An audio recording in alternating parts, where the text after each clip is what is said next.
I'm John Lee with St. Louis Real Estate Investors Association. Today is Friday, July the 9th, 2021, and we have Kathy Davis of Davis Travellini LLC to fill us in on what we've missed over the last 2 weeks. So, Kathy, good to see you.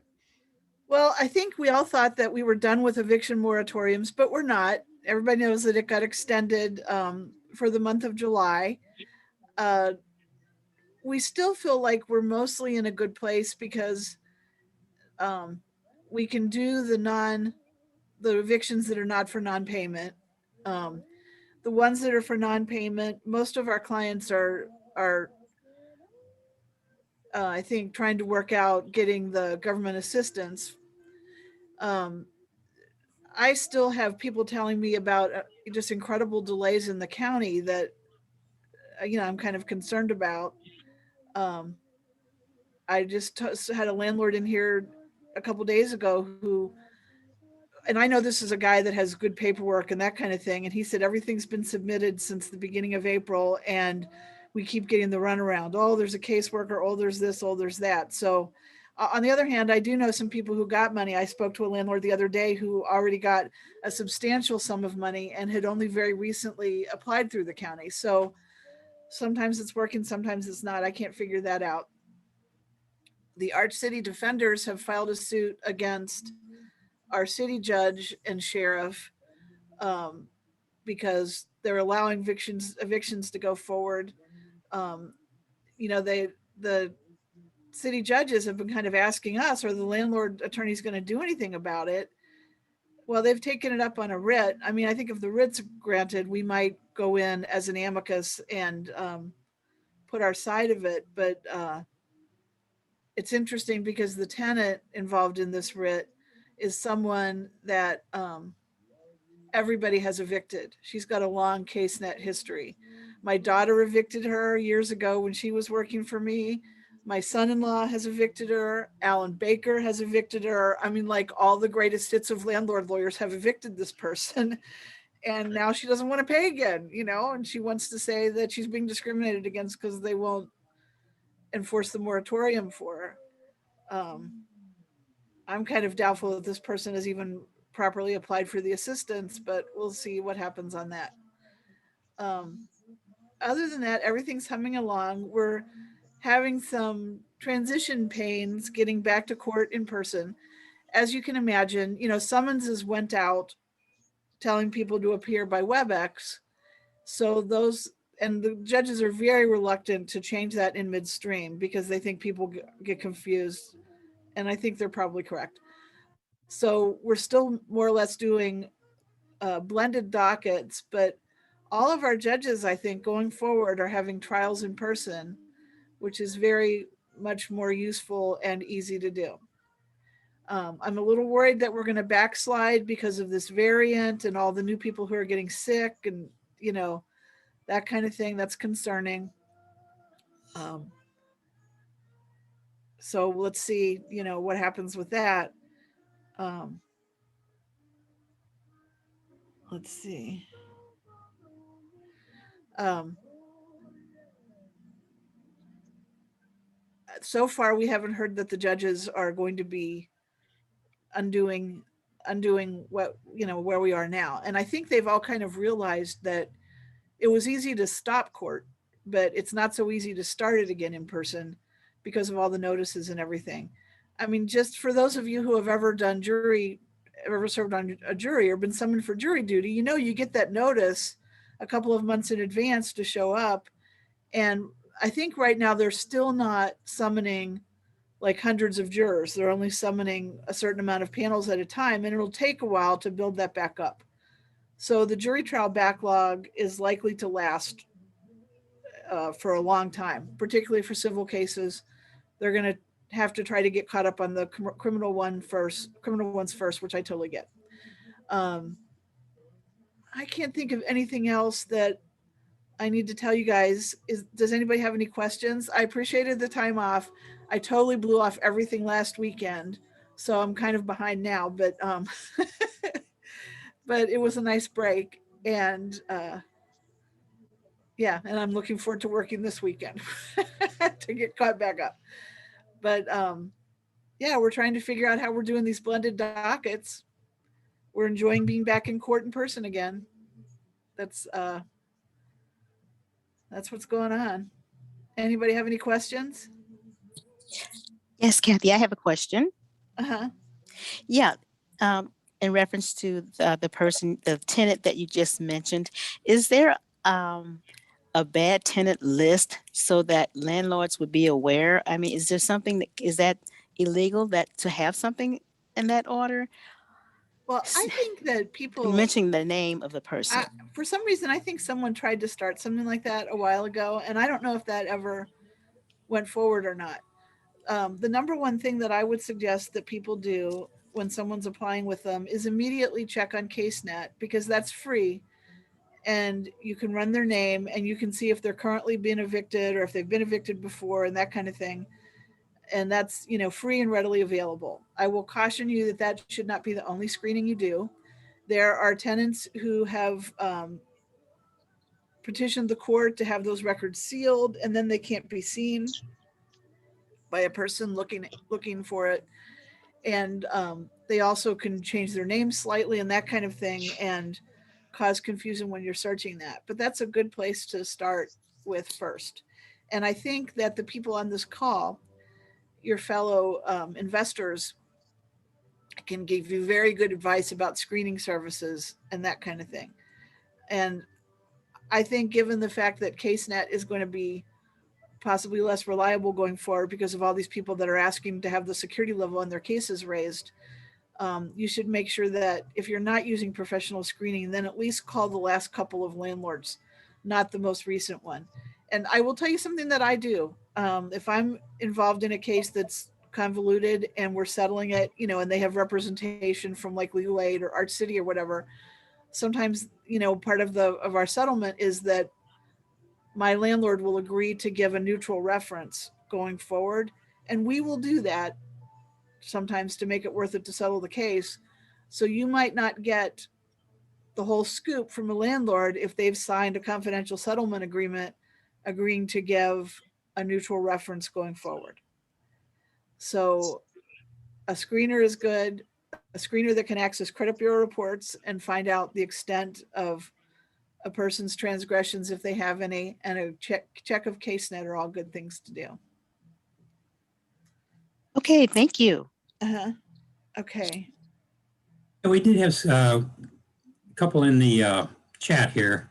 See, Yeah, Mr. I'm is looking at asking this. about the property tax appeal is a little off of our main topic here, but Can an if you have an LLC? I don't know LLC, the answer to that. yeah, I believe I've got most of my properties in LLC, and I've done the preliminary session with the assessors. But I think if you go to the state, if you're going to appeal it to the state, you do have to have an attorney if it's not in a individual owner's name. I don't know. I see we got Roger Wallach on here too, man. I don't know if he deals in any cases like that. Yeah, Roger might know. Maybe he could give us some better guidance. But I believe that's what I've heard the case was. That's the only downside of having your property in an LLC. If you go to appeal the property tax, you have to have an attorney representing. Yeah, hi. This is it's Roger. Yeah. Yes. I didn't hear. Was there a question? I didn't really hear it. I was distracted. Okay. It's about property taxes. If you have your property in an LLC and you want to appeal the property taxes by it's a sole member LLC, does that can you do that as a sole member of an LLC? Go through the appeal process, or does that have to be done by an attorney? No, they're going to make you bring in. They're going to make you have an attorney. That's because you're an LLC. That is one of the facts of life, and you exchange for the protection of an LLC. I don't think you can try. I don't think it'll work. Okay, I was just saying that I have gone in on the initial review of it or appeal. Sure. I've gone in for properties I own in LLC, but if you go to the state, that's what I've heard. If going forward to the state, if you don't get satisfied at the county level, and you go to the estate to appeal it, it does require an attorney there.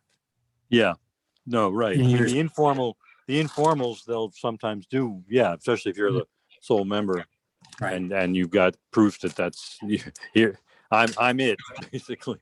But no, right. If you're going to, once you're in front of in a sense, a tribunal type decision making body, then yeah, you really have to have an attorney.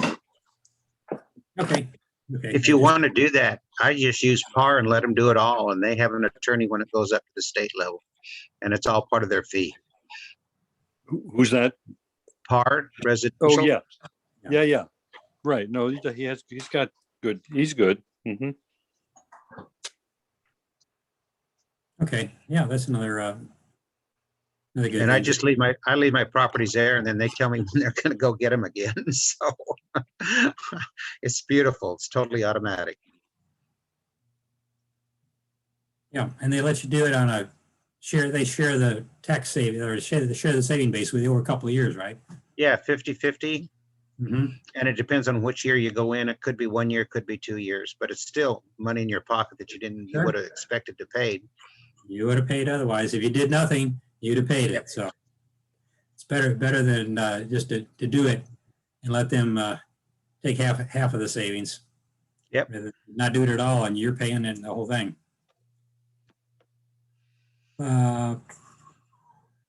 What's Mary saying? On August 1, can I enter a property? Okay. Yeah, go ahead. Mary, it looks like you've used Christine in my office for this eviction. And I can tell you that she's out of the office right now, but you ought to call her and check with her on the specific status of it. Generally, if you think the person's still living there, we don't want you to go into the property. And it doesn't matter if it's now or if it's after August 1st. If we have an eviction judgment, we should be finding out about whether or not you're ready to send the sheriff or not. So please call Christine, and she will get your file and figure out what your best course of action is. But I wouldn't just enter the property if the people are living there. If you think they're not living there and you want to do an exploratory thing to see if they're gone or not, you could do that. And if you're not sure, again, call us for what your options are. What the situation is I've sent text messages over the last 2 or 3 months with no response. The neighbor said that she moved, but Christine has said not to go in there unless they tell you themselves that they have moved. So I've not gone in this property all this time. Yeah. So are you saying, but are you saying to me that even though I should let Christine know right now what I want to do August 1st? I mean, I should start now letting her know what to do. Is that what you're saying? Yeah. Mhm. And like I said, she's out of the office right now, and I'm not sure if she's coming back today, but if you don't get her today, she'll get back with you on Monday.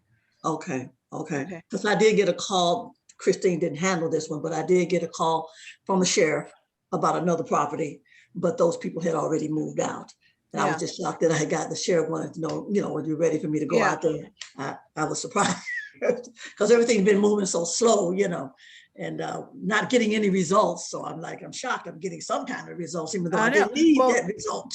We can generally file for the sheriff now on most cases, except where there's a moratorium declaration, but just check with Christine on that. But that's what, this one is a moratorium. That's why I was just sitting back waiting until August the 1st, then wanted to know, what do I do now? But you're saying don't wait till then, get in contact with Christine. Get in contact with Christine now and let her know what you want to do. And I think that it's okay for you to go by the property and check and see if you think they're gone. Okay. Hey, Kathy, wouldn't it be smart for her to see if there's utilities turned on or if they've turned them off? Utilities are a good thing to ask about, what the neighbors say. Is the mail being forwarded? If you can track down the mailman, that kind of thing. Those things are all helpful. Yeah, then tell Christine. Yeah, tell Christine what you found out. Okay, thank you. Mm-hmm. Okay, guys. Hey. I hope everybody is having a calm and happy July. It's all good. I told John before our call started that I'm in court next Friday, and I expect to be there for a long time. So I'll see you guys in 2 weeks. And then we can talk about what we're going to do going forward. let's just keep fingers crossed that the end of July is going to be it for us, as far as Is there go- moratoriums and everything goes. Is there going to be one of these meetings next week with somebody else besides you, Kathy? I don't know. That's up to John and Lloyd. I think they do this every week and they do other things.